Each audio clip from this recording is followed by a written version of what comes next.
أعوذ بالله السميع العليم من الشيطان اللعين الرجيم بسم الله الرحمن الرحيم الحمد لله رب العالمين الصلاة والسلام على أشرف الأنبياء والمرسلين وعلى أهل بيته الطيبين الطاهرين المعصومين أما بعد فقد قال الله تعالى في كتابه المبين وهو أصدق الصادقين بسم الله الرحمن الرحيم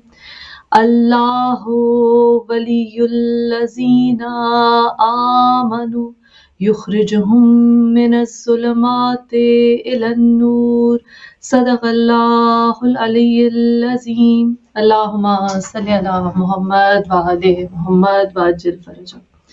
معزز ناظرین، آج کا موضوع گفتگو ہے مقصد حیات، لائفس آبجیکٹیو، زندگی کا مقصد کیا ہے، ہمیں اس دنیا میں کس لیے بھیجا گیا، اور ایک مسلمان کی حیثیت سے بلکہ ایک انسان کی حیثیت سے کیوں کر ہم اپنی زندگی، اپنی حیات، اس دنیا میں بھیجے جانے کے مقصد کو پہچان سکتے ہیں اور پہچاننے کے بعد اس کو پورا کرنے کی، حاصل کرنے کی کوشش کر سکتے ہیں۔ آج اس پہ گفتگو کریں گے۔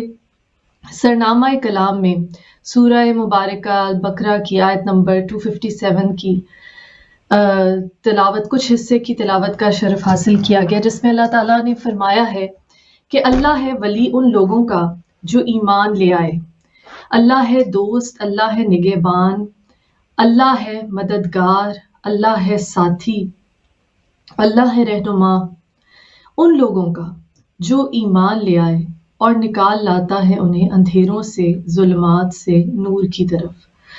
تو عزیزان گرامی، یہاں اللہ تعالیٰ کا ایک وعدہ ہے، وعدہ ولایت عامہ ہے، اور ہم نے اس پہ پہلے نشستوں میں گفتگو کی کہ اسی ولایت عامہ کو ولایت خاصہ میں منتقل کیا تو اللہ تعالیٰ نے اپنے ہادی، اپنے پیغمبر، اپنے رسول، اپنے نبی بھیجے، اور پھر 1,24,000 انبیاء کے بعد خاتم النبیین محمد مصطفیٰ صلی اللہ علیہ وآلہ وسلم کے ذریعے جب آپ کو رحمت للعالمین بنا کر بھیجا گیا، وما ارسلناک الا رحمت للعالمین، نہیں بھیجا مگر آپ کو عالمین کے لیے رحمت بنا کر، اس ہدایت کے سلسلے کو اللہ تعالیٰ نے پھر ولایت خاصہ میں منتقل کیا۔ تو رسول اللہ صلی اللہ علیہ وآلہ وسلم نے یہ کہہ کر، یہ بیان کر کے، یہ واضح کر کے، واضح رہے کہ جو خطبہ غدیر خم ہے، جو خطبہ حجت الوداع ہے، حجت الوداع ہے، آخری حج کا خطبہ ہے، وہ رسول اللہ صلی اللہ علیہ وآلہ وسلم نے بہت فصیح و بلیغ انداز میں اس میں یہ واضح کیا، تمہید بھی باندھی، بتایا کہ اللہ کے احکام کے مطابق، کس کس قرآنی آیت کے مطابق یہ واجب ہے کہ میں ولایت خاصہ کا اعلان کروں۔ من کنت مولا فہذا علی مولا، جس جس کا میں مولا اس کے علی مولا۔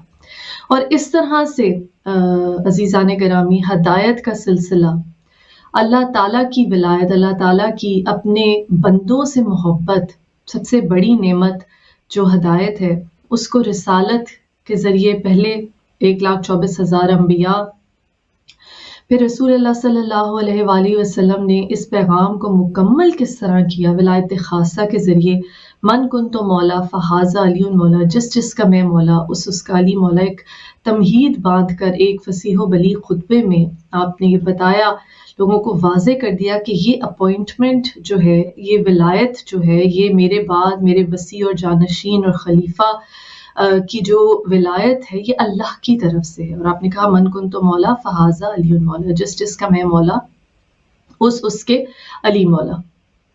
عزیزان گرامی، یہ تو اللہ تعالیٰ کی طرف سے بھیجی ہوئی ہدایت ہے۔ اب اس کو اپنی زندگیوں میں وہ تمام لوگ جو پروردگار عالم کی وحدانیت پر یقین رکھتے ہیں، ہم ان لوگوں سے شروع کرتے ہیں کہ جو پروردگار کے ایک ہونے کے، لا الہ الا اللہ، اللہ ایک ہے، کوئی معبود نہیں سوائے اللہ کے، جو لوگ اس پیغام پر ایمان لے آئے، ہم ان سے شروع کرتے ہیں کہ ان کا مقصد حیات کیا ہونا چاہیے۔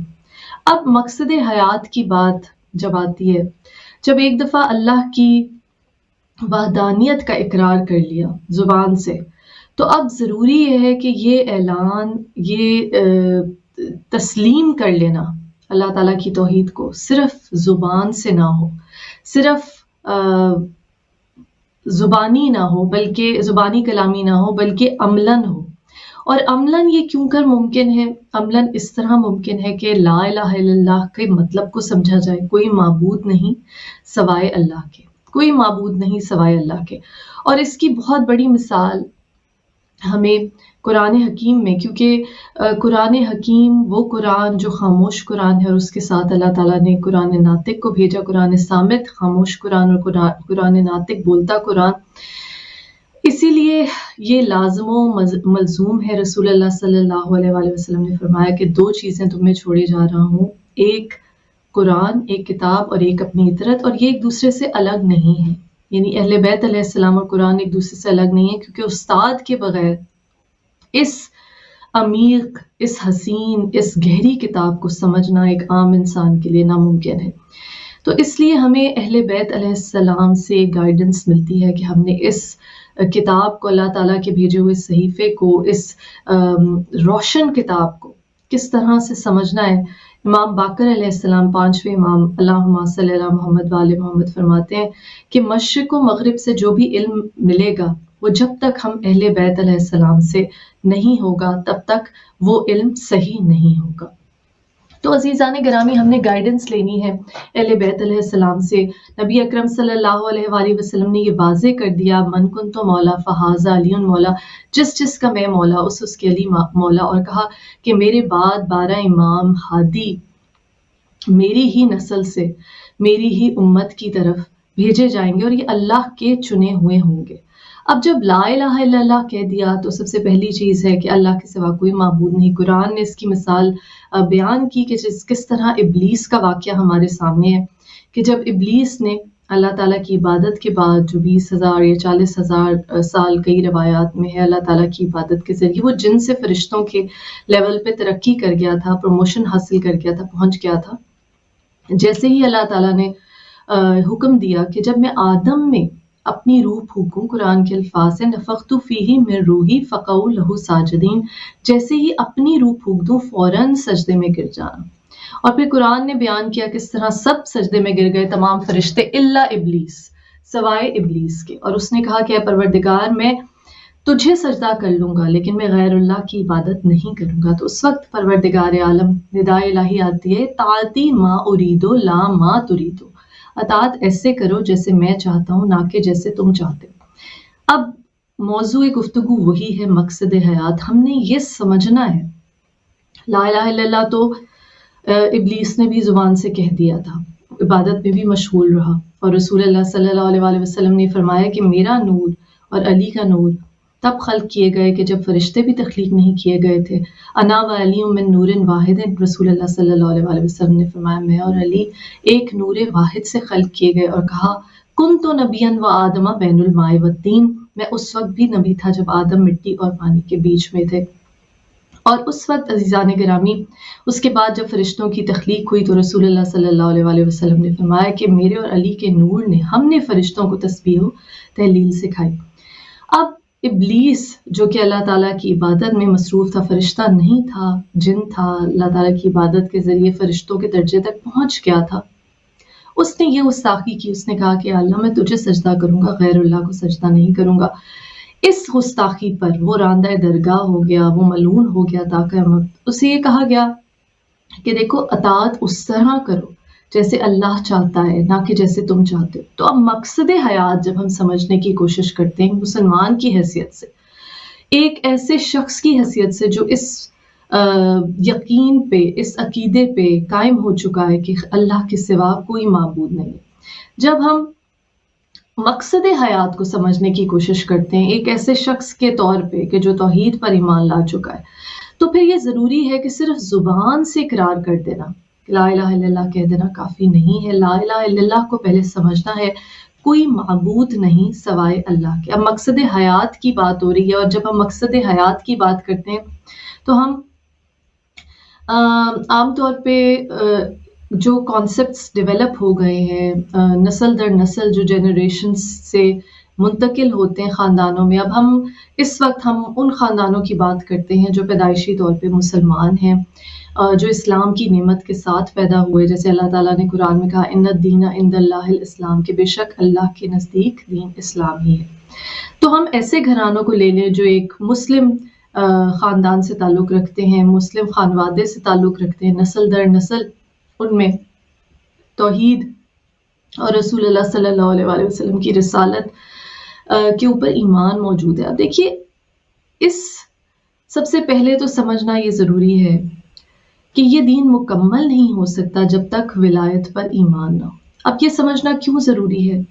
بہت سے لوگ کہیں گے کہ جی ہمارا تعلق ایسے مسلک سے ہے کہ ہم اللہ اور اس کے رسول صلی اللہ علیہ وآلہ وسلم پر تو ایمان رکھتے ہیں، اور ہم ایک اچھے انسان ہیں، ہم پریکٹسنگ مسلمز ہیں، ہم صدقہ خیرات بھی کرتے ہیں، ہم اللہ کی راہ میں خرچ بھی کرتے ہیں، زکوٰۃ بھی دیتے ہیں، ہم قرآن حکیم میں غور و فکر بھی کرتے ہیں، جو کہ بہت ضروری ہے۔ بہت سے مسلمان یہاں بھی یہ کہنا بھی بہت ضروری ہے کہ بہت سے لوگ یہ نہیں جانتے کہ قرآن حکیم میں بار بار تاکید کی گئی ہے، انسسٹ کیا گیا ہے، تم قرآن میں تدبر کیوں نہیں کرتے، تم قرآن میں تفکر کیوں نہیں کرتے، کیا تمہارے دلوں پر کفر چڑھے ہوئے ہیں؟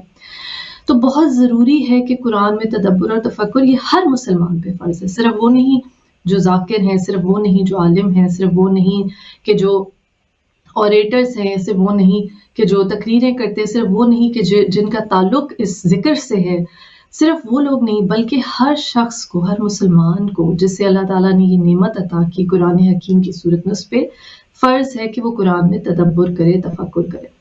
اور قرآن میں تدبر اور تفکر کرنے سے بہت سی گرہیں کھلتی ہیں، بہت سے سوالات کے جوابات ملتے ہیں۔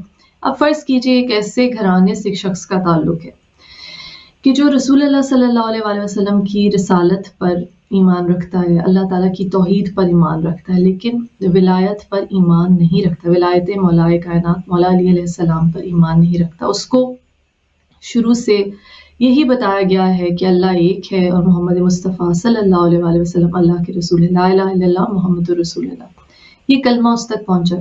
اب اس کلمے کے اوپر ایمان رکھتے ہوئے اس کے لیے کیا باتیں، کیا اعمال فرض ہو جاتے ہیں؟ پہلی چیز جو قرآن حکیم میں، تم تدبر کیوں نہیں کرتے، تم تفکر کیوں نہیں کرتے، عقل سے کام کیوں نہیں لیتے؟ اور عزیزان گرامی، یہ جو عقل ہے اللہ تعالیٰ کی بہت بڑی نعمت ہے۔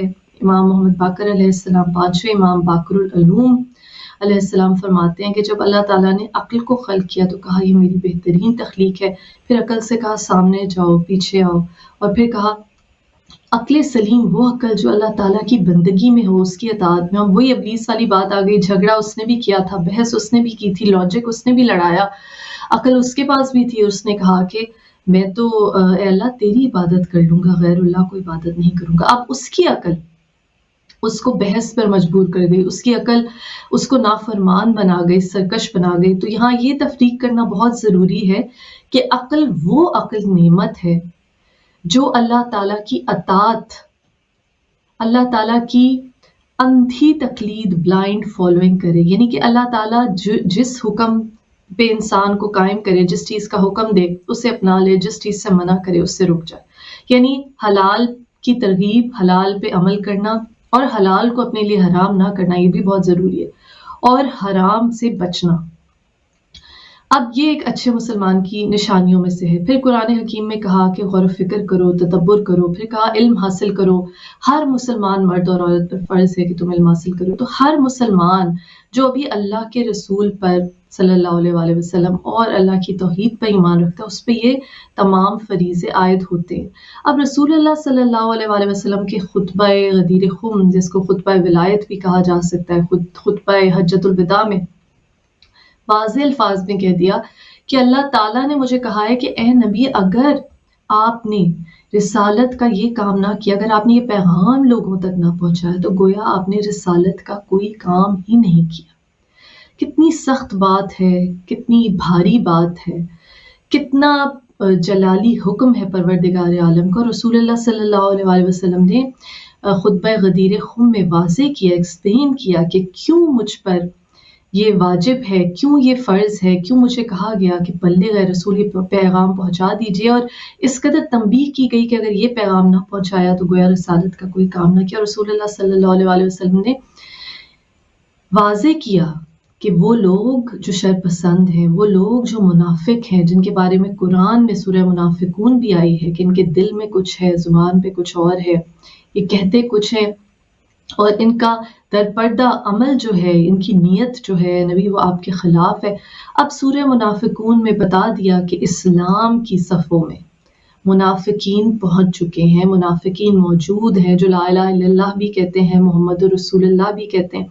جب پوچھا کہ رسول اللہ صلی اللہ علیہ وآلہ وسلم پتہ کیسے چلے گا کہ ایک شخص نے لا الہ الا اللہ محمد رسول اللہ پڑھ لیا کہ یہ منافق ہے یا مومن ہے، دل سے ایمان لایا ہے یا منافقون میں سے ہے؟ تو رسول اللہ صلی اللہ علیہ وآلہ وسلم نے فرمایا زینوا مجالسکم بذکر علی ابن ابی طالب علیہ السلام، اپنی مجالس کو، اپنی محفلوں کو ذکر علی ابن ابی طالب علیہ السلام سے مزین کرو، اور کہا کہ اگر جب تم یہ ذکر کرو گے، جو سننے والا جس کے چہرے پہ خوشی آ جائے، جس کے چہرے پہ مسرت آ جائے، جس کے چہرے پہ شادمانی آ جائے، سمجھ جاؤ کہ وہ مومن ہے۔ جس کے چہرے پہ نخوت کے آثار آ جائے، ناگواری کے آثار آ جائے، جس کا چہرہ بگڑنے لگے، جو ناخوش ہو جائے، جو غمزدہ ہو جائے علی ابن ابی طالب علیہ السلام کے ذکر پہ، سمجھو کہ وہ منافق ہے۔ تو یہاں سے مومن اور منافق کا فرق پتہ چل گیا۔ اب یہ منافقت کا جو زہر اسلام میں آیا ہے، اس منافقت کی وجہ سے عزیزان گرامی کیا ہوتا ہے کہ اب زبانی طور پہ، ظاہری طور پہ نسل در نسل خاندان سے آپ کو مل گئی اسلام کی ایک سو کالڈ نعمت، کیونکہ یہ ظاہری ہے، نام نہاد نعمت ہے۔ آپ نے زبان سے کہہ دیا لا الہ الا اللہ محمد رسول اللہ، لیکن آپ نے اس کی اسپرٹ کو نہیں پہچانا۔ سب سے پہلی بنیاد تو یہ ہے کہ نبی جو دے وہ لے لو، نبی جس سے منع کرے وہ چھوڑ دو، کیونکہ نبی اکرم صلی اللہ علیہ وآلہ وسلم نے ہی بتایا قولوا لا الہ الا اللہ، کہہ دو اللہ ایک ہے۔ اگر نبی یہ کہتے ہیں من کنت مولا فہذا علی مولا، جس کا میں مولا اس کے علی مولا، تو پھر اس پہ سر تسلیم خم کرنا ضروری ہے۔ پھر اشہد ان علی ولی اللہ کے بغیر تمہارا ایمان، تمہارا دین، تمہاری اذان، تمہاری نماز، تمہارا کلمہ مکمل نہیں ہو سکتا۔ اور رسول اللہ صلی اللہ علیہ وآلہ وسلم نے بھی خطبہ غدیر خم میں ابلیس کی مثال سے یہ بات واضح کی۔ آپ نے فرمایا کہ دیکھو آدم سے حسد جو ہے وہ ابلیس کی تباہی کا باعث بنا، اس نے اسے گمراہ کر دیا۔ یہ نہ ہو کہ علی کا حسد جو ہے وہ تمہیں گمراہ کر دے، تمہیں رستے سے ہٹا دے۔ تو سب سے پہلے تو عزیزان گرامی صراط مستقیم حاصل کرنا بہت ضروری ہے، کیونکہ جب قرآن ناطق نہیں ہوگا ہمارے پاس وہ صحیح استاد نہیں ہوں گے۔ رسول اللہ صلی اللہ علیہ وآلہ وسلم نے جیسے کہا تم میں دو چیزیں چھوڑ کے جا رہا ہوں، ایک کتاب ہے قرآن حکیم، دوسرا میری اطرت، میری اولاد۔ یہ ایک دوسرے کے لیے لازم و ملزوم ہے اور ایک دوسرے سے الگ نہیں۔ آپ نے کہا کہ ایک دوسرے سے الگ نہیں کیا جا سکتا، کیونکہ اگر وہ قرآن جو رسول اللہ صلی اللہ علیہ وآلہ وسلم اور آپ کے اہل بیت علیہ السلام کی تعلیمات کے مطابق سمجھا نہیں گیا، جس قرآن کی تعلیم کو سمجھا نہیں، جس کے عربی کے ترجمے اور جس کے معنی، جس کی شان نزول، جس کی تفاسیر ملاؤں نے، مولویوں نے اس طرح سے بنا لی کہ اس سے ان کو فائدہ ہو، یا اس وقت کے جو حاکم وقت تھے ان کو فائدہ ہو، جس طرح نعوذ باللہ خاکم بدہم یزید ملعون سے لے کر کتنے ہی بعد میں وہ خلیفہ، وہ عباسی خلیفہ اور دوسرے خلیفہ بنو امیہ کے خلیفہ، جنہوں نے وقت کے ائمہ طاہرین علیہ السلام پہ، وقت کے امام جو حجت ہوتا ہے اللہ تعالیٰ کی، رسول اللہ صلی اللہ علیہ وآلہ وسلم نے بار بار واضح کیا کہ سفیانی نے ہی مجھ سے جنگ کی، سفیانی ہی میرے جانشین مہدی علیہ السلام سے جنگ کرے گا۔ یہ بار بار یہ سفیانی، بار بار یہ یزیدی کسی طرح سے قرآن کی آیات کو اپنے مقصد کے لیے استعمال کرتے رہے، کہیں نعوذ باللہ حاکم بدہن یہ رسول اللہ صلی اللہ علیہ وسلم کے جانشین اولو الامر جو مولائے کائنات مولا علی علیہ السلام کے لیے استعمال ہوا، جو اولنا محمد و آخرنا محمد آئمہ طاہرین علیہ السلام کے لیے قرآن میں استعمال ہوا، اولو الامر کے الفاظ جو ٹرم ہے یہ اپنے لیے استعمال کرتے رہے، اپنی ہر ناجائز حکم کو، اپنی ہر ناجائز بربریت کو منواتے رہے لوگوں سے ان آیات کو مس یوز کر کے۔ تو جب علم اہل بیت علیہ السلام سے نہیں ملے گا، جیسے امام باقر علیہ السلام نے فرمایا کہ مشرق اور مغرب سے جو علم ملے گا وہ صحیح نہیں ہوگا جب تک ہم اہل بیت علیہ السلام سے جاری نہ۔ تو یہی قرآن حکیم ان لوگوں کے لیے نعوذ باللہ بدقسمتی سے تباہی کا باعث بن گیا، کیونکہ انہوں نے اس کی آیات کو اس طرح سے غلط سمجھا، غلط سمجھایا، ان کا غلط استعمال کیا، حکمرانوں نے علماء کا استعمال کیا۔ صحیح اسلام، صحیح راہ نجات، صحیح مقصد حیات ہم لوگوں کو مل نہیں سکا، اور وہ لوگ جو اس زوم میں رہے نسل در نسل کہ ہم تو مسلمان ہیں الحمدللہ، ہم تو لا الہ الا اللہ محمد رسول اللہ پہ قائم ہے، در حقیقت اسلام جو اسلام ان تک پہنچا وہ صحیح اسلام نہیں تھا۔ جس طرح بی بی فاطمہ زہرا سلام اللہ علیہ نے اپنے خطبہ فدق میں بی بی نے بڑے واضح الفاظ میں کہا کہ دیکھو اگر تو ان کو اپنا رہنما مان لیتے، ابو الحسن مولائے کائنات مولا علی علیہ السلام جنہیں رسول اللہ صلی اللہ علیہ وآلہ وسلم نے تمہارے لیے رہنما بنایا تھا، اللہ کے چنے ہوئے، اللہ کے چنے ہوئے، من کنتو مولا فہذا علی مولا کے قول کے ذریعے، تو بی بی نے کہا کہ تم بڑی سبک رفتاری سے بغیر کسی تھکن کے اپنی منزل پر پہنچ چکے ہوتے، لیکن تم نے ایسے لوگوں کو اپنا رہنما بنا لیا کہ جو خود منزل کا تعین نہیں کر سکتے، جنہیں خود راستے کا علم نہیں ہے۔ اب دیکھیے جب رہنما ہی خود بھٹکا ہو تو وہ راستہ کیا دکھائے گا؟ جس طرح امام موسیٰ کاظم علیہ السلام، اللہم صلی اللہ محمد وآل محمد، امام موسیٰ کاظم علیہ السلام کی شہادت کا یوم گزرا ہے، آپ نے فرمایا، آپ سے روایت ہے کہ اللہ تعالیٰ نے اپنے نبی حضرت داؤد علیہ السلام کو وحی کی کہ اے داؤد اپنے لوگوں کو تنبیہ کر دو، اپنے لوگوں کو وارن کر دو کہ ایسے عالم کو، ایسے مذہبی رہنما کو اپنا سرپرست، اپنا لیڈر نہ بنائے، اپنا راہبر نہ بنائے کہ جو دنیا کی ہوس رکھتا ہو، جو دنیا کی محبت رکھتا ہو۔ کہا کہ ایسے راہبر، ایسے مذہبی رہنما لوگوں کے لیے ڈاکو اور رہزن ہے۔ تو جو ڈاکہ ڈالنے والا ہو، اگر آپ اس کے سپرد اپنا قیمتی ترین مال و متاع کر دیں گے تو پھر کس طرح سے محفوظ رہ سکیں گے؟ ایمان سب سے بڑی نعمت، سب سے بڑی دولت، اگر آپ نے ایسے لوگوں کے ہاتھ دے دیا کہ جو خود ڈاکو ہیں، جو خود ایمان پر ہی قائم نہیں ہیں، جو خود منافق ہیں، اور ان کو فالو کرنا شروع کر دیا، تو پھر آپ کیوں کر لا الہ الا اللہ کو بھی پا سکیں گے؟ کیوں کر محمد رسول اللہ کو بھی پا سکیں گے؟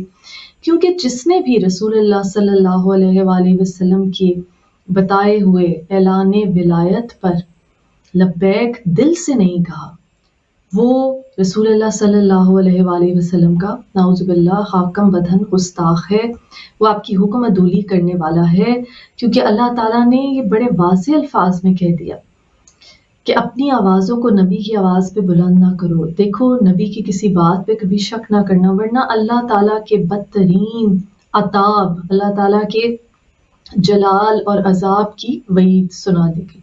تو عزیزان گرامی، سب سے اہم بات تو یہ ہے کہ پہلے تو دین کو مکمل کرنا، الیوم اکملت لکم دینکم واتممت علیکم نعمتی۔ جب اللہ تعالیٰ نے قرآن میں اس اعلان ولایت مولا کائنات مولا علی علیہ السلام کے بعد کہہ دیا آج تمہارے لیے تمہارے دین کو مکمل کر دیا، آج اپنی نعمت تم پر تمام کر دی، تو عزیزان گرامی ضروری ہے کہ پہلے تو دین کو مکمل حالت میں اپنایا جائے۔ اور جس طرح ہمارے چھٹے امام جعفر صادق علیہ السلام کا ایک قول ہے کہ یہ دین کو، کچھ حصے کو، اور قرآن حکیم میں بھی یہ کہا گیا کہ یہ قرآن کی ایک آیت کو یا ایک حصے کو تو اپنا لیتے ہیں اور دوسرے کو چھوڑ دیتے ہیں، جب تک مکمل دین کو اپنایا نہیں جائے گا تب تک صراط مستقیم پر نہیں چل سکتے۔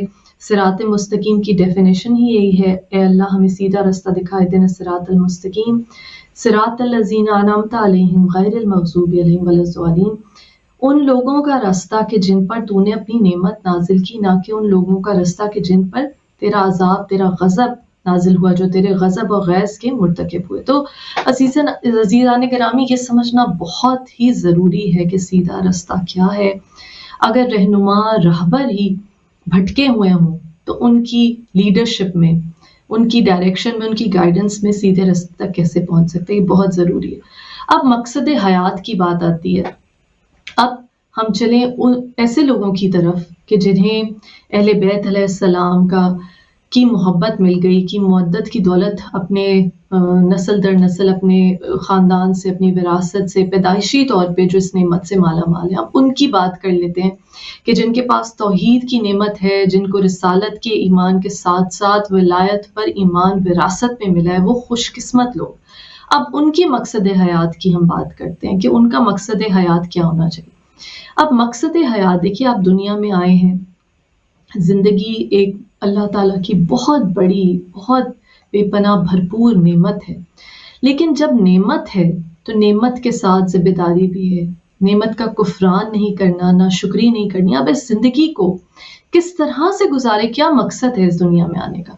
دیکھیے، جانور بھی دنیا میں آتے ہیں، جانور بھی کھاتے پیتے ہیں، جانور گھر بھی بناتے ہیں، حتیٰ کہ بہت خوبصورت گھر، کئی جانوروں کے گھونسلے، گھر، پرندوں کے، حتیٰ کہ سمندر میں رہنے والی مخلوق، مچھلیاں بھی کئی بہت ہی خوبصورت گھر بناتی ہیں۔ تو صرف خوبصورت گھر بنا لینا زندگی کا مقصد نہیں ہے۔ نسل کی افزائش جو ہے، اولاد پیدا کرنا اور پھر اس کی پرورش کرنا، وہ جانور بھی کرتے ہیں عزیزان گرامی۔ تو خالی نسل کی افزائش کر دینا، اولاد کو پیدا کر دینا، اس کو کھلانا پلانا، چڑیا بھی دانا چگ کے اپنے بچوں کو کھلاتی ہیں، جانور بھی اپنے بچوں کی حفاظت کرتے ہیں، وہ صرف زندگی کا مقصد نہیں ہے۔ یہ بھی کہہ دینا کہ جی اب ہم الحمدللہ مسلمان ہیں، ہم الحمدللہ ولایت حیدری پر بھی قائم ہیں، اور ہم لا الہ الا اللہ محمد رسول اللہ علی ولی اللہ وسیع رسول اللہ و خلیفۃ بلا فصل کے کلمے پر بھی قائم ہے، یہ بھی زبان سے کہہ دینا کافی نہیں ہے۔ امام جعفر صادق علیہ السلام نے فرمایا کہ اگر تم ہمارے ماننے والے ہو، ہمارے پیروکار ہو، تو پھر ایسے بنو کہ ہمارے لیے باعث فخر ہو، نہ کہ ہمارے لیے باعث ندامت۔ اب وہ کیوں کر ہوگا عزیزان کرام؟ اب ایک بہت اہم حصہ مسلمان ہونے کا یہ ہے، امر بالمعروف و نہی عن المنکر، نیکی کی ترغیب دینا، برائی سے روکنا۔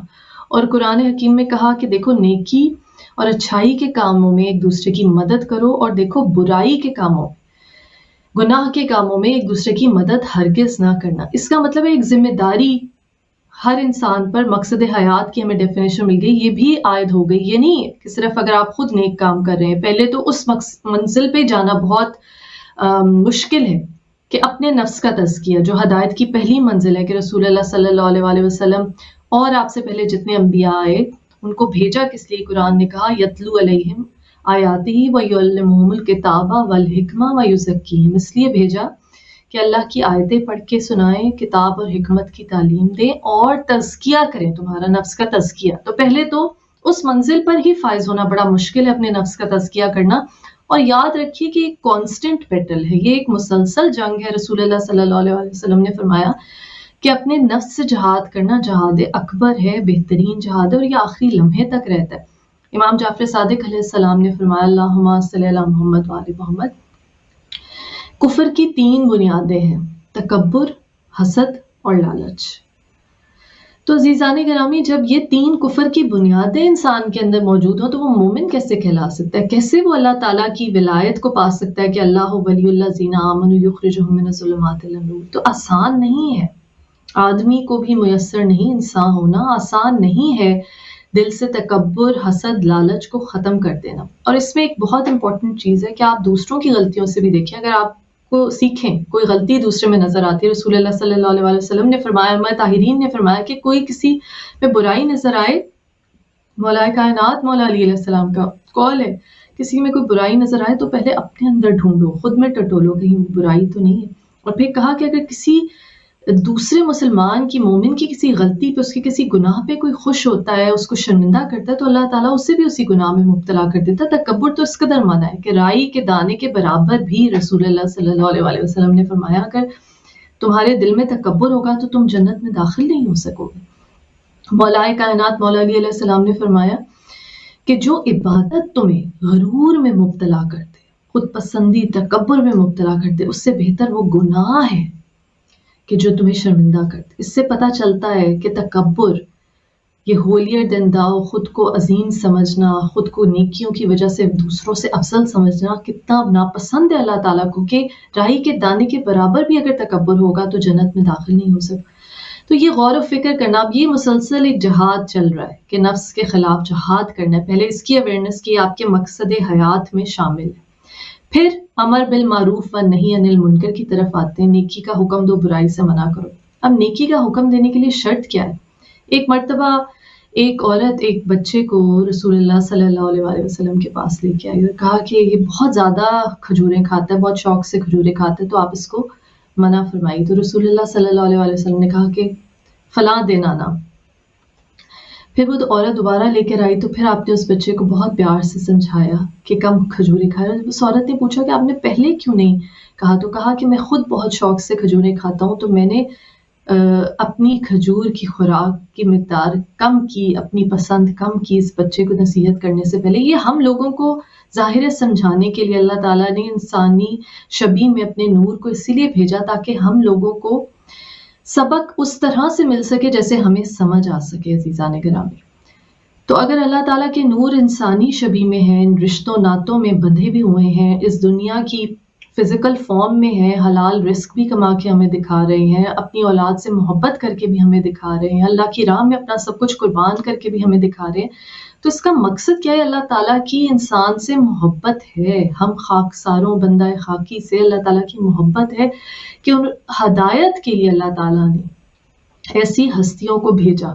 اب اگر ایسی ہستیوں کے مل جانے پر، ان کا امتی کہلانے پر، ان کے محب کہلانے پر، ان کے فالوور کہلانے پر، ان کے پیروکار کہلانے پر بھی انسان اپنا تزکیہ نفس خود نہ کرتا تو پھر اس کے مسلمان ہونے کی کوئی حیثیت نہیں ہے۔ اب کیونکہ اگلے لیول پہ ہم نے جانا ہے، یہ مثال بیان کرنے کا مقصد یہ تھا کہ آپ کسی کو سکھائیں گے کیسے جب تک آپ میں خود وہ خوبی موجود نہیں ہوگی؟ آپ کسی کو کیسے تلقین کریں گے؟ دوسروں کو آپ نصیحت نہیں کر سکتے جب تک آپ خود اس بات پر، اس نیک کام پہ عمل پیرا نہ ہوں۔ تو مولائے کائنات مولا علی علیہ السلام کے پاس ایک شخص آیا اور کہا کہ میں تبلیغ کرنا چاہتا ہوں، میں اللہ کے حکم پھیلانا چاہتا ہوں، حکام کا پرچار کرنا چاہتا ہوں۔ تو آپ نے کہا کہ دیکھو، کوشش کرنا کہ تمہیں الفاظ کا سہارا نہ لینا پڑے۔ تو اپنے کردار کو، اپنی پرسنالٹی کو، اپنی شخصیت کو ہم نے ایک انسپریشن بنانا ہے، اتنا انسپائریشنل بنانا ہے ہم نے لوگوں کے لیے کہ جو لوگ دیکھیں وہ کہیں کہ ہاں انسان کو ایسا ہونا چاہیے، ہاں یہ سچا ہے تو ضرور یہ محمد مصطفیٰ صلی اللہ علیہ وآلہ وسلم جو صادق اور امین ہے ان کا ماننے والا ہوگا یا ہوگی۔ ہاں اس میں غرور نہیں ہے، اس میں ہیوملٹی ہے، اس میں عاجزی ہے۔ رسول اللہ صلی اللہ علیہ وآلہ وسلم کے بارے میں جس طرح قرآن نے کہا کہ وہ شفیق ہیں، اگر تند خو ہوتے، سخت مزاج ہوتے، اکھڑ مزاج ہوتے تو تم ان کے پاس سے بھاگ کھڑے ہوتے، تمہاری تکلیف ان پہ شاہ گزرتی ہے۔ تو ہمدرد، دل کا نرم ہونا، دوسروں کی تکلیف محسوس کرنا کہ اللہ تعالیٰ نے اسی لیے بنایا ہے، ورنہ اطاعت کے لیے اس کے پاس فرشتے تھے، اس کے پاس اور مخلوقات تھی، آسمانی مخلوق تھی، اسے کیا ضرورت تھی کہ وہ انسان کو بھیجے؟ درد دل، دوسروں کا درد محسوس کرنا، دوسروں کی تکلیف دور کرنے کی کوشش کرنا۔ جیسے رسول اللہ صلی اللہ علیہ وسلم نے فرمایا کہ مومن ایک جسم کی طرح ہے کہ جب آنکھ میں تکلیف ہو تو باقی جسم میں اس کی تکلیف محسوس ہوتی ہے، تو مومن ایک دوسرے کے لیے اس طرح ہونا چاہیے۔ اب مومن بننا ہے، تزکیہ نفس پہلے اپنی ذات میں بار بار انالیسس کرنا، اپنی برائیوں کا جائزہ لینا، کسی میں کوئی برائی نظر آئے فوراً دیکھو کہ خود میں تو نہیں ہے، اور دوسروں کی برائیاں نہ ڈھونڈیں، عیب جوئی نہ کریں، بہت ضروری ہے۔ مولائے کائنات مولا علی علیہ السلام نے فرمایا کہ جو انسان کسی دوسرے شخص کی تمام خوبیاں چھوڑ کر ایک برائی ڈھونڈتا ہے، وہ ایک ایسی مکھی کی مانند ہے کہ جو تمام خوبصورت، صاف ستھرے، صحیح سلامت جسم کو چھوڑ کے ایک زخم پہ جا کر بیٹھتی ہے۔ تو کسی کے عیب نہ ڈھونڈے، عیبوں پہ پردہ ڈالے. اللہ تعالیٰ نے کہا کہ جو دوسروں کے عیبوں پہ پردہ ڈالے گا اللہ تعالیٰ اس کے عیبوں پہ پردہ ڈالے گا. ہمیشہ خود کا تجزیہ کریں کہ آپ میں وہ برائی موجود تو نہیں ہے. اور اگر نصیحت کرنی ہے، اگر تبلیغ کرنی ہے، اگر پرچار کرنا ہے، پریچنگ کرنی ہے، تو پھر اپنے کردار سے کریں. آپ کا کردار ایسا ہونا چاہیے، آپ کو اتنا آنیسٹ ہونا چاہیے، آپ کو اتنا ریلائبل ہونا چاہیے، آپ کو اتنا معتبر ہونا چاہیے، آپ کو اتنا محنتی ہونا چاہیے کہ دیکھنے والے آپ کو دیکھ کے کہیں کہ ہاں یہ جفاکش ہے. امام حسین علیہ السلام کا قول ہے کہ اگر سردار بننا چاہتے ہو تو جد و جہد کو اپنا معمول بناؤ. اگر سردار بننا چاہتے ہو تو جد و جہد کو اپنا معمول بناؤ. امام موسیٰ کاظم علیہ السلام آپ کی شہادت کے ایام گزرے، آپ کا ایک قول ہے کہ سستی سے بچو، کیونکہ یہ انسان کو دین اور دنیا دونوں کے امور میں ناکام کر دیتی ہے.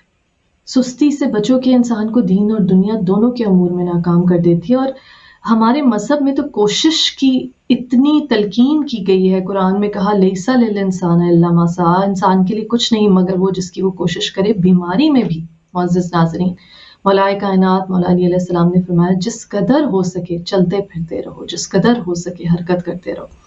تو اب دیکھیے مختلف لیسنز ہمیں مل گئے. سب سے پہلے تو نفس کا تزکیہ کرنا ہے، کفر سے بچنا ہے. کفر کی 3 بڑی بنیادیں ہیں، تکبر، حسد، لالچ. حسد کیا ہے؟ کسی دوسرے کے پاس کوئی نعمت دیکھ کر اس سے جل جانا، یہ سوچنا کہ اس کے پاس نہ ہو. تو عزیزان گرامی یہ جو دل ہے پروردگار عالم نے جو قلب دیا، اس کی حفاظت بہت ضروری ہے. ایسی تمام جو زندگی گزارنے کی روشیں ہیں جیسے حاسد ہو جانا، یہ انسان کے دل کا سکون برباد کر دیتی ہے. اس طرح رسول اللہ صلی اللہ علیہ وسلم نے فرمایا کہ حسد نیکیوں کو ایسے کھا جاتا ہے جیسے آگ سوکھی لکڑیوں کو جلا دیتی. اب حسد جو ہے وہ انسان کو ایک تو اللہ تعالیٰ کی بادشاہت، اللہ تعالیٰ کی جو کریمی ہے، اللہ تعالیٰ کی جو رحمانیت ہے، یہ اس کا انکار ہے. کسی اور کے پاس کوئی نعمت دیکھ کے سوچنا کہ پروردگار نے اس کو دے دی مجھے نہیں دی، اس کی تقسیم پہ راضی رہنا، اس کی رضا پہ سر تسلیم خم کرنا کہ جو جس کو دیا وہ اللہ تعالیٰ نے اس کی قسمت تھی. بی بی فاطمہ زہرا سلام اللہ علیہ نے خطبہ فدق میں کہا سب کو دیا، سب کچھ دیا، یعنی کہ جو کچھ تمہیں دیا ہے وہ یونیک ہے. رزق صرف ایک پیسے کی فارم میں نہیں ہے، بہت سی فارمز میں ہے. تمہیں بہت سی اور طریقوں کا رزق دیا ہے. اور سب سے بڑی بات، اگر کوئی شخص کسی دوسرے کی دولت پہ نظر رکھتا ہے، حسد کرتا ہے، مولائے کائنات مولا علی علیہ السلام نے کہا دوسرے کی دولت پہ حسد نہ کرو، دوسرے کی دولت پہ نظر نہ رکھو، اللہ تعالیٰ سب کو رزق دینے والا ہے. اس کا مطلب ہے کہ آپ اللہ تعالیٰ کی جو فیاضی ہے، اس کی بادشاہت کی جو حدود ہے، اس کی جو کریمی ہے، اس کی جو وسعت ہے، اس کی دسترس کی، اس کے علی کل شیء قدیر ہونے کی، آپ اس کا انکار کر رہے ہیں نعوذ باللہ کہ اس کو دے دیا مجھے نہیں دیا. جو اس کو دے سکتا ہے وہ تمہیں بھی کیوں نہیں دے سکتا؟ اس کے خزانوں میں کوئی کمی نہیں. تو جب آپ حسد کرتے ہیں اس کا مطلب ہے کہ آپ اللہ تعالیٰ کی جو بڑائی ہے، بزرگی ہے، اللہ تعالیٰ کی جو کریمی ہے، اللہ تعالیٰ کی جو ایکسپانس ہے اس کی گورنمنٹ کا، یعنی کہ جتنی زیادہ اس کی حکومت میں اس کے پاس بادشاہتیں ہیں، جتنا کچھ، جتنی دولتیں ہیں، جتنی نعمتیں، آپ اس کا انکار کریں کہ آپ نہیں مان رہے کہ انلیمیٹڈ ہیں اس کے خزانے، کہ اگر وہ کسی اور کو کچھ دے سکتا ہے تو آپ کو بھی دے سکتا ہے، اس سے بڑھ کے بھی دے سکتا ہے. اور قرآن حکیم میں کہا بعض کو بعض میں رزق پر فضیلت دی ہے. تو پروردگار کی تقسیم پر راضی ہوں، دوسرے کے مال پہ نظر نہ رکھیں، کیونکہ یہ لا الہ الا اللہ کی نفرین ہے، یعنی کہ کوئی معبود نہیں سوائے اللہ کے. تو معبود ہم نے پیسے کو بھی نہیں بنانا، معبود ہم نے اپنی انا کو، اپنی ایگو کو بھی نہیں بنانا. اپنے تکبر کو اگر بنایا تو پھر وہی رائی کے دانے کے برابر بھی اگر تکبر ہوگا تو جنت میں داخل نہیں ہوگا. اور تیسری چیز، جب لالچ، کفر کی تیسری بنیاد دولت کی محبت کی، جیسے ہم نے بات کر دی کہ اگر آپ کا الہ دولت ہے تو پھر آپ لا الہ الا اللہ پر قائم نہیں. تو یہ یہاں پہ لا الہ الا اللہ کی بات آگے ان لوگوں کی بھی ہم نے بات کر دی کہ جن تک جو بدقسمتی سے ولایت کے پیغام تک نہیں پہنچ سکے. یہ دیکھیے ائمہ طاہرین علیہ السلام کے اقوال سے، امام جعفر صادق علیہ السلام کا ایک قول ہے، کفر کی 3 بنیادیں، تکبر، حسد، لالچ. جو ائمہ طاہرین کو نہیں مانے گا وہ کیسے سمجھے گا کہ یہ کفر کی یہ بنیادیں اور اس کو ہم نے نکالنا ہے دل سے؟ کیونکہ وہ جن بزرگوں، جن رہنماؤں کے پیچھے چل رہے ہیں وہ تو خود حاسد، مولائے کائنات مولا علی علیہ السلام سے حسد کر کے خلافت کی ممبر پر جب جہاں حق نہیں بنتا تھا وہاں پہنچ گئے. تو اس لیے بہت ضروری ہے کہ رہنما صحیح ہونا چاہیے، پیر صحیح ہونا چاہیے، مرشد صحیح ہونا چاہیے، گائیڈ کرنے والا صحیح ہونا چاہیے، اور گائیڈ کرنے والا رسول اللہ صلی اللہ علیہ وآلہ وسلم کے سوا کوئی نہ ہو. رسول اللہ صلی اللہ علیہ وآلہ وسلم نے جس کو مولا کہا، من کنت مولا فہذا علی مولا، اس کے سوا کوئی نہ ہو. جو جانشین اللہ تعالیٰ نے چنے ہماری ہدایت کے، جب وہ نعمت دے رہا ہے تو ہم کفران نعمت کیوں کریں؟ جو کفران نعمت کرتا ہے وہ ہر طرح کی نعمت سے محروم ہو جاتا ہے. جس طرح اللہ تعالیٰ نے قرآن میں بیان کیا کہ وہ قصہ بتاتا ہے ایک قریے کا، ایک شہر کا، کہ وہاں سب کچھ تھا، وہاں پہ امن بھی تھا، اطمینان بھی تھا، یعنی کہ سکون قلب بھی تھا، لوگ انفرادی طور پہ بھی خوش تھے اور اجتماعی طور پہ بھی خوش تھے، امن امان بھی تھا. اور پھر کہا فَكَفَرَتْ بِأَنْعَمِ اللَّهِ، کہ پھر انہوں نے اللہ کی نعمت کا کفران کیا. اور اللہ کی نعمت کا کفران کیا ہے؟ سب سے بڑی نعمت ہدایت ہے عزیزان گرامی. تو سب سے پہلے تو ولایت کی نعمت کا کفران کرنا مسلمان کو مسلمان نہیں رہنے دیتا. اور اس کے بعد جب یہ نعمت مل جائے تو پھر مقصد حیات کو پہچاننے. یہ زندگی صرف اس دنیا میں بھیجا کھانے پینے، اچھے لباس پہننے، گھر بنانے، اولاد کو پیدا کرنے، ان کی پرورش کرنے، دنیا میں چھوڑنے. ہاں، اچھی اولاد صدقہ جاریہ ہے، مرنے کے بعد بھی انسان کی بخشش کا سبب بنتی ہے. لیکن جب خود ہدایت پر نہیں ہوں گے، جب خود معرفت نہیں ملی ہوگی، جب اپنے نفس کا تزکیہ نہیں کیا ہوگا، تو اولاد کو کیسے بتائیں گے کہ تمہارا مقصد حیات کیا؟ اگر خود زندگی میں مقصد اتنا چھوٹا کر لیا، اتنا محدود کر لیا کہ کھائے پیے، اچھے لباس پہنے، رزق حلال بھی چلو کما لیا، جو کہ بہت بڑی نعمت، بہت بڑی عبادت ہے. ائمہ طاہرین علیہ السلام نے کہا کہ جو گناہ نماز روزے حج سے نہیں دھلتے وہ بھی رزق حلال کمانے سے دھل جاتے. اتنی بڑی نعمت ہے.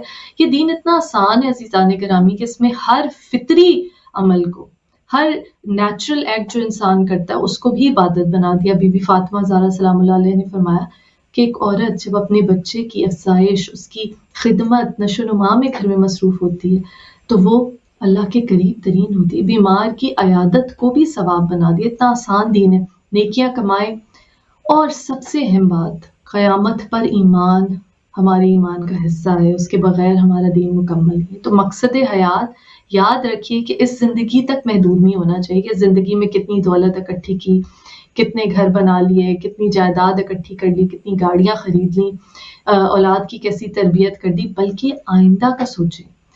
وہ زندگی جو ہمیشہ رہنے والی ہے. مقصد حیات یہ ہونا چاہیے کہ حیات بعد الموت جو جاودانی ہے. قرآن حکیم میں بار بار کہا، جہاں جنت کا ذکر آیا، دوزخ کا ذکر آیا، کہ ہم فیہا خالدون، ہمیشہ اس میں رہیں گے. ہم فیہا خالدون، ہمیشہ اس میں رہیں گے. جو ہمیشہ رہنے والی ہے، ایٹرنیٹی ہے، اس کا سوچیں، اس کے لیے زیادہ راہ اکٹھا کریں. وہ ختم ہونے والی زندگی نہیں ہے. اس دنیا میں جو بھی عمل کریں گے سوچ کر کریں کہ قیامت میں پروردگار نے وعدہ کیا ہے کہ رتی برابر بھی کسی کی نیکی ہوگی اس کا بھی بدلہ دیا جائے گا، رتی برابر کسی کی برائی ہوگی اس کا بھی بدلہ دیا جائے گا. اور ظلم کرنے سے بچیں. خاص طور پہ رسول اللہ صلی اللہ علیہ وآلہ وسلم، ائمہ طاہرین علیہ السلام کے اقوال کے مطابق مولا کائنات مولا علی علیہ السلام نے کہا کہیں ظلم ہوتا دیکھو تو اس کو ہاتھ سے روکو، ہاتھ سے نہیں روک سکتے تو زبان سے روکو، زبان سے نہیں روک سکتے تو دل میں برا جانو. اور یہ کمزور ترین درجہ ہے. اور یہ بھی حکم دیا گیا کہ اپنی زبان کو استعمال کرو، اس کے خلاف احتجاج کرو، کیونکہ امام زین العابدین علیہ السلام نے فرمایا کوفہ ایک جگہ کا نام نہیں ہے بلکہ ہر وہ مقام، ہر وہ موقع کہ جہاں لوگ ظلم پہ خاموش رہیں وہ جگہ کوفہ ہے اور وہ لوگ کوفی ہیں. اور امام رضا علیہ السلام نے فرمایا کہ جو کسی ظلم پہ خاموش رہتا ہے وہ ایسے ہی ہے کہ گویا خود ظلم کرنے والا ہو. عزیزان گرامی، مقصد حیات پر ہماری گفتگو ابھی شروع ہوئی ہے. ہم انشاءاللہ کوشش کریں گے کہ اگلی نشست میں بھی اس پر بات کریں کیونکہ یہ موضوع بہت وسیع ہے اور ہم نے کوشش کرنی ہے کہ ہم رسول اللہ صلی اللہ علیہ وآلہ وسلم کے بتائے ہوئے کلمہ توحید، کلمہ رسالت اور کلمہ امامت پہ جب دل سے ایمان لے آئیں، زبان سے ایمان لے آئیں، تو پھر اس پہ عمل کس طرح سے کرنا ہے، کس طرح سے اپنی زندگیوں کو ایسا بنانا ہے کہ جیسا امام جعفر صادق علیہ السلام نے فرمایا کہ ہمارے پیروکار ہو، ہمارے شیعہ ہو تو پھر ایسے بنو کہ ہمارے لیے باعث فخر ہو. اور یہ کہا گیا، امام معصوم کا قول ہے کہ جو زبان سے تو ہماری ولایت کا اقرار کر لے لیکن اس کا عمل اس کے خلاف چاہتا ہو وہ ہم میں سے نہیں ہے۔ یا اللہ تجھ سے دعا گو ہیں، ہم سب کے علم میں اضافہ فرما، رب زدنی علما۔ یا اللہ ہمیں حکمت کی دولت عطا فرما، تو نے قرآن میں کہا جسے چاہتا ہے حکمت عطا کرتا ہے۔ یا اللہ جو طالب علم اس وقت دنیاوی علم بھی حاصل کر رہے ہیں، کیونکہ یہ بھی بہت ثواب ہے جب ایک علم حاصل کرنے کے لیے طالب علم گھر سے نکلتا ہے، رسول اللہ صلی اللہ علیہ وسلم نے فرمایا کہ فرشتے اس کی حفاظت پہ مامور ہوتے ہیں۔ ہمیں علم کی عظمت کو سمجھنے کی توفیق عطا فرما، چاہے وہ دنیاوی علم ہو چاہے دینی علم ہو، کیونکہ دنیاوی علم کی بھی جب معراج پہ پہنچیں گے، مولا کائنات مولا علی علیہ السلام نے کہا کہ کوئی شخص کسی بھی شعبے میں علم کے معراج پہ پہنچے، چاہے وہ فزکس ہو، بایولوجی ہو، کیمسٹری ہو، نیورو سائنس ہو، کوئی بھی بائیو انجینئرنگ ہو، تو مولا نے کہا کہ جب کسی بھی علم کے شعبے میں معراج پہ پہنچے گا تو وہ اس حقیقت کو پالے گا کہ چونٹی کو خلق کرنے والا خدا وہی ہے جو کھجور کے درخت کے پتے کو خلق کرنے والا ہے، یعنی کہ علم کی معراج توحید ہے۔ تو علم زیادہ سے زیادہ حاصل کرنے کی کوشش کریں۔ یا اللہ ہماری توفیقات میں اضافہ فرما، ہمارے علم میں اضافہ فرما۔ یا اللہ جو بیمار ہیں بیمار کربلا کے صدقے میں انہیں شفائے کلی عطا فرما۔ یا اللہ جو بے گھر ہیں انہیں اپنا گھر دے، مولا نے کہا کہ اپنا گھر ہو تو اس کی تنگی کی شکایت نہ کرو، اور ایسا گھر دے جو مجلس شبیر کے لیے ہو، جو رزق کے خواہ ہیں۔ یا اللہ تو نے کہا جو شہید ہیں انہیں مردہ نہ سمجھو، ولا تحسبن الذین، وہ تیری جناب سے رزق پاتے ہیں، اس رزق حسن کے صدقے میں ہمارے رزق میں اضافہ فرما، وہ رزق عطا فرما جو دنیا اور آخرت میں ہمارے لیے خیر و برکت کا باعث ہو۔ ہماری آنے والی نسلوں میں اہل بیت علیہ السلام کی مودت محبت، رسول اللہ صلی اللہ علیہ وآلہ وسلم کی صحیح معنوں میں اجر رسالت والی مودت کو قائم کر دے۔ یا اللہ جو اولاد کے خواہاں ہیں، شہزادہ علی اصغر علیہ السلام کا واسطہ ان کی جھولیاں بھر دے، ان کو ایسی اولاد عطا فرما جو اہل بیت علیہ السلام کی محبت ولایت علی علیہ السلام پر قائم ہو، اور رہتی دنیا تک ہماری نسلوں میں جو رسول اللہ صلی اللہ علیہ وسلم نے فرمایا قتل حسین سے مومنوں کے دلوں میں ایسی حرارت پیدا ہوگی جو تا قیامت ٹھنڈی نہیں ہوگی، ہمارے آنے والی نسلوں میں اس حرارت کو قائم و دائم رکھ۔ یا اللہ ہمیں کوئی غم نہ دے سوائے غم حسین کے، اور شبیر کا غم بانٹ رہا ہے تو ادھر دے۔ لعنت اللہ علی قوم الظالمین وما علینا الا البلاء۔ اللہم صلی علی محمد وآل محمد وعجل فرجہ۔